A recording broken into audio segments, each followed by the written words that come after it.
तो अब हम शुरू करते हैं तंत्रसार का छठा भाग, उसका पहला खंड। पिछले भाग में हमने शाक्त उपाय देखा था, वह मार्ग जहाँ सतर्क और भावना के द्वारा विकल्प शुद्ध होते होते निर्विकल्प भूमि में विश्राम पा जाते हैं। परंतु वह मार्ग एक पात्रता मांगता है, ऐसी सूक्ष्म बलवती बुद्धि जो अभेद के निश्चय को पकड़कर देर तक थामे रह सके। यह हर साधक के बस का नहीं है, हर साधक के पास ये बल नहीं होता है। बहुतों की बुद्धि को टिकने के लिए कोई ठोस सहारा चाहिए, कोई रूप, कोई ध्वनि, कोई गति, कोई स्थान जिस पर वह अटक सके। ऐसे साधक के लिए अभिनवगुप्त पांचवें ऐनिक में तीसरा द्वार खोलते हैं, वो है अणव उपाय का। यह विषय तंत्रसार का सबसे विस्तृत है, इसलिए इसे दो भागों में देखेंगे। इसके दो खंड किए गए हैं, ये पहला खंड है। इस पहले भाग में आणव उपाय का स्वरूप और उसका पहला साधन यानी कि ध्यान देखेंगे। अगले भाग में उच्चार, वर्ण, कर्ण और स्थान कल्पना आएंगे। पहले नाम को समझ ले। आणव शब्द अणु से बना है और अणु का अर्थ है, हमने जो पहले भाग में देखा था, कि वह चेतन जो वस्तुतः पूर्ण और व्यापक होते हुए भी अपने को सीमित बिंदु की तरह देह प्राण में बंधे जीव की तरह देख अनुभव करने लगता है। आणव उपाय वह मार्ग है जो इस अणु की सीमित जीव की वर्तमान स्थिति को आरंभ करता है। यही इसकी विशेषता है और यही इसकी करुणा भी। शांभव उपाय साधक से निर्विकल्प भूमि की मांग करता है, शाक्त उपाय सूक्ष्म तर्क शक्ति की, किंतु आणव उपाय साधक से वही मांगता है जो उसके पास इस समय है, यानी कि उसकी बुद्धि, उसका प्राण, उसका देह, उसके अनुभव की स्थूल सामग्री। जीव जहाँ खड़ा है, सीढ़ी वहीं से उठाई जाती है।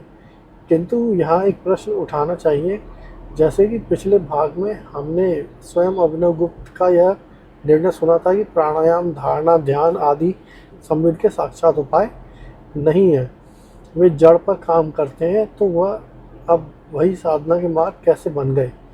इनका उत्तर उपायों की सीढ़ी के नियम में है, जो हमने तीसरे भाग में देखा था। नीचे का उपाय ऊपर के उपाय में जाकर विश्राम पाता है। आणव साधन साक्षात संविद को नहीं छूते, यह बात यहाँ भी उतनी ही सत्य है, किंतु वे साधक के विकल्प को क्रमशः एकाग्र, सूक्ष्म और शुद्ध कर देते हैं और इस प्रकार उसे उस भूमि तक पहुँचा देते हैं जहाँ शाक्त उपाय का सतर्क पकड़ में आने लगता है। शाक्त फिर सांभव में खुलता है और सांभव अनुपाय में। अतः आणव उपाय की महिमा यह नहीं कि वह सीधे शिखर छू लेता है, उसकी महिमा यह है कि वह तलहटी में खड़े साधक को भी यात्रा में सम्मिलित कर लेता है। ध्यान रहे कि लक्ष्य यहाँ भी वही एक है, अपने को शिव रूप में पहचानना। केवल आरंभ बिंदु नीचे से शुरू होती है। अब आणव उपाय के साधनों का नक्शा देख लें, जैसा अभिनवगुप्त सैनिक के आरंभ में देते हैं। साधन जिस आधार का सहारा ले सकता है वह उसकी अपनी ही बनावट की परतें हैं। सबसे भीतरी परत है बुद्धि, उसके सहारे चलने वाला साधन है ध्यान। तो उसके बाहर की परत है प्राण, जीवन की वह स्पंदमयी ऊर्जा जो श्वास के रूप में बहती है, और उसके सहारे चलने वाला साधन है उच्चार, और उच्चार के ही गर्भ में बसा सूक्ष्म साधन है वर्ण, यानी ध्वनि की अंतर्धारा। उससे बाहर की परत है देह, उसके सहारे चलने वाला साधन है कर्ण, और सबसे बाहरी परत है बाह्य वस्तु, देह से भी बाहर के आधार और उनके सहारे चलने वाला साधन, वह है स्थान कल्पना, अर्थात बाहरी स्थानों आधारों पर जाने वाली प्रकल्पना। इन पांचों के नाम पहले तीसरे भाग में संकेत के रूप में आ चुके हैं, अब इनका क्रमशः विस्तार होगा। क्रम ध्यान देने योग्य है। भीतर से बाहर की ओर बुद्धि, प्राण, देह, बाह्य। जो साधक जितना सूक्ष्म आधार थाम सकता है वह उतने ही भीतर साधन का अधिकारी है। तो पहले ध्यान के बारे में चर्चा करते हैं। ध्यान का सामान्य अर्थ है किसी वस्तु या मन पर एकाग्र अखंड प्रवाह। तो ध्यान किसका किया जाए, यही अभिनवगुप्त का ध्यान विवेचन साधारण ध्यान पद्धतियों से अलग हो जाता है। कि साधक को किसी कल्पित रूप का या किसी मानस चित्र का ध्यान नहीं कराते, वह कहते हैं ध्यान उस तत्व का करो जो वास्तव में है, कल्पना का नहीं, यथार्थ का ध्यान। और वह यथार्थ क्या है? वह है हृदय में विराजमान संविद चैतन्य। हृदय शब्द का दार्शनिक अर्थ हम पहले ही भाग में जानते हैं। शरीर का मांसपिंड नहीं बल्कि समस्त अनुभवों का वह अंतरंग केंद्र जहाँ से सब प्रकट होता है और वहाँ सब विश्राम पाता है। मंगलाचरण में जिस हृदय के स्फुरण की प्रार्थना की गई थी, ध्यान उसी हृदय में उतरने का अभ्यास है। किंतु हृदय संवित का ध्यान कैसे करें? यह तो निराकार है। यहाँ अभिनवगुप्त एक अद्भुत युक्ति देते हैं। वो कहते हैं संवित को उसकी ही अपनी बनावट में पकड़ो। हर अनुभव को, चाहे वो जो कोई भी हो, ध्यान से देखिए। उसमें 3 धाराएं सदा बहती रहती हैं। एक है जानने वाला, यानी कि जिससे शास्त्र प्रमाण कहते हैं। प्रमाता का अर्थ है माप करने वाला, ज्ञान का कर्ता यानी कि अनुभवी। दूसरा है जानने की क्रिया या साधन, जिससे प्रमाण कहते हैं। प्रमाण का अर्थ है वह माप, वह ज्ञान व्यापार जिससे वस्तु जानी जाती है। और तीसरा जानी जाने वाली वस्तु है, जिसे प्रमेय कहते हैं। प्रमेय का अर्थ है जो मापा जाए, ज्ञान का विषय। घड़े को देखने के अनुभव में घड़ा प्रमेय है, देखना प्रमाण है और देखने वाला मैं प्रमाता हूँ। यह त्रिपुटी प्रमाता, प्रमाण, प्रमेय हर अनुभव की बनावट है। इससे बाहर कोई अनुभव नहीं। संसार भर का समस्त व्यवहार इसी तिकड़ी का विस्तार है।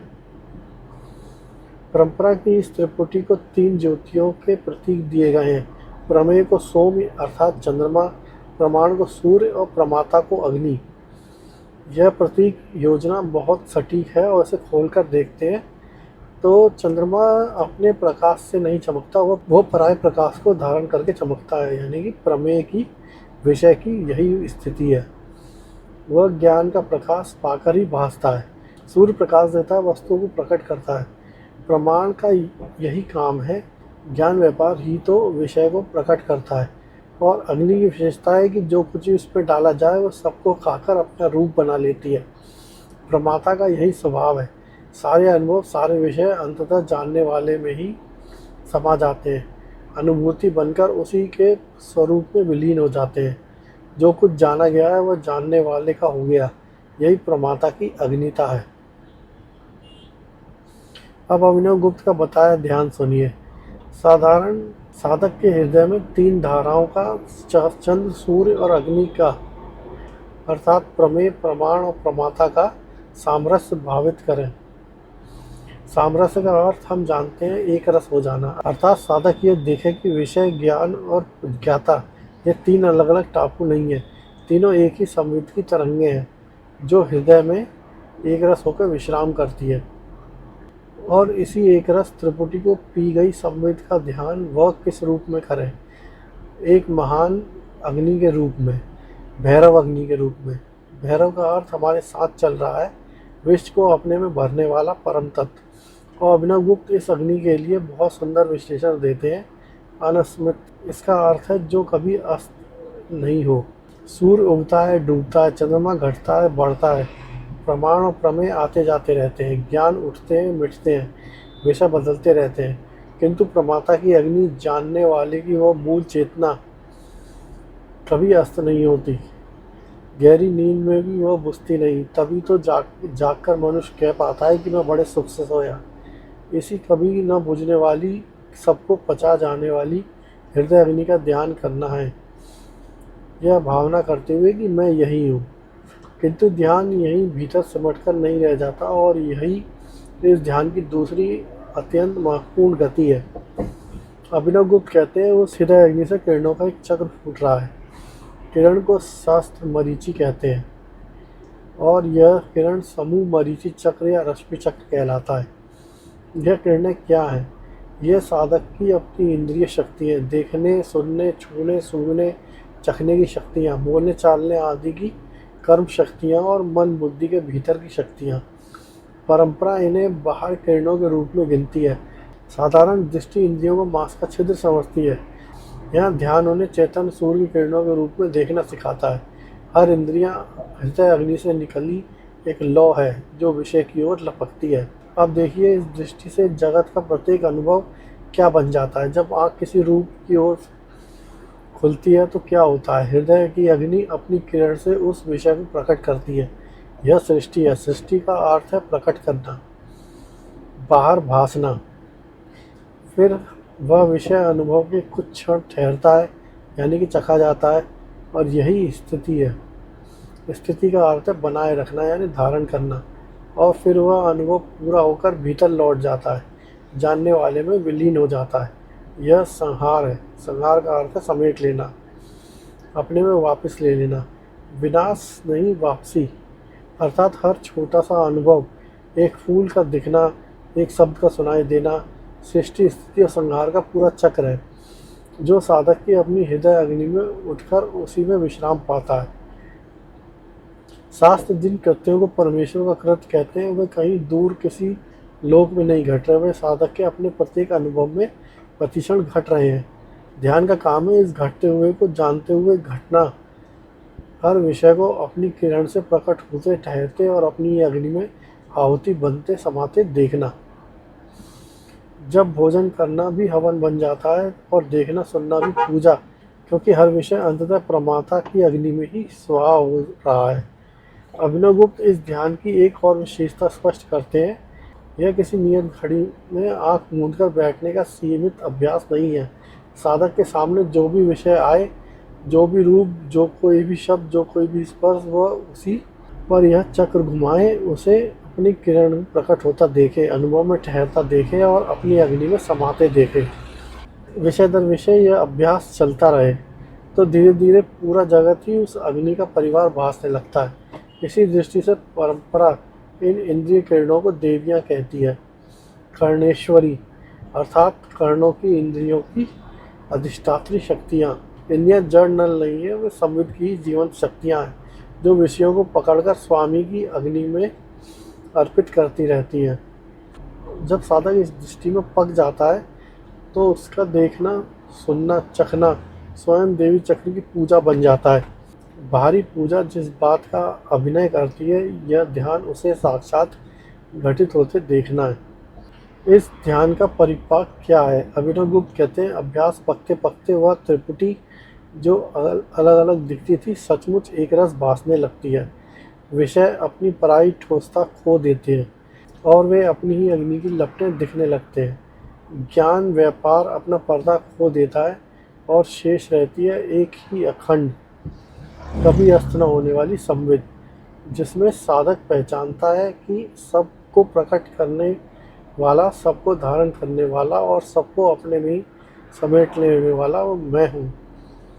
ध्यान से आरंभ हुई यात्रा यहाँ उसी निश्चय में जा मिलती है तो शाक्तोपाय का प्राण था, और वहाँ से आगे का मार्ग हम पहले ही देख चुके हैं। यह भी देखिए कि यह ध्यान कल्पना आश्रित ध्यानों से क्यों श्रेष्ठ है, क्योंकि इसका विषय कोई मान्यता नहीं, अनुभव की वास्तविक बनावट है।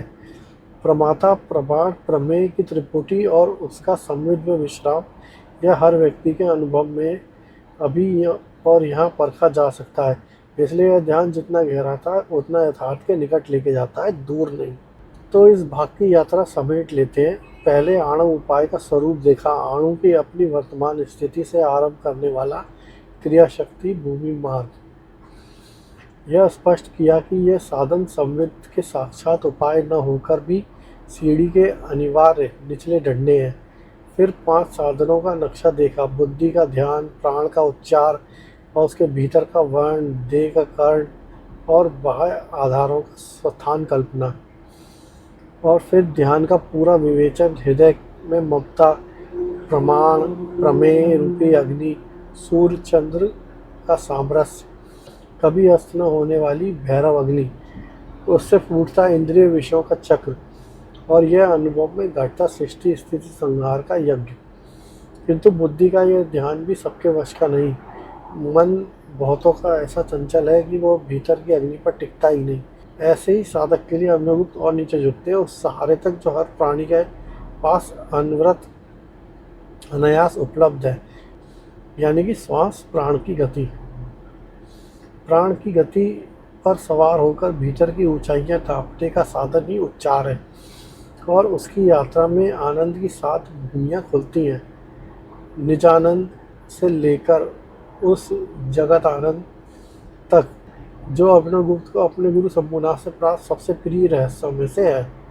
अगले भाग में हम आणव उपाय की इसी आगे की यात्रा में प्रवेश करेंगे। यानी कि उच्चार, वर्ण, कारण और स्थान कल्पना। तो इसी के साथ ये भाग यही समाप्त करते हैं।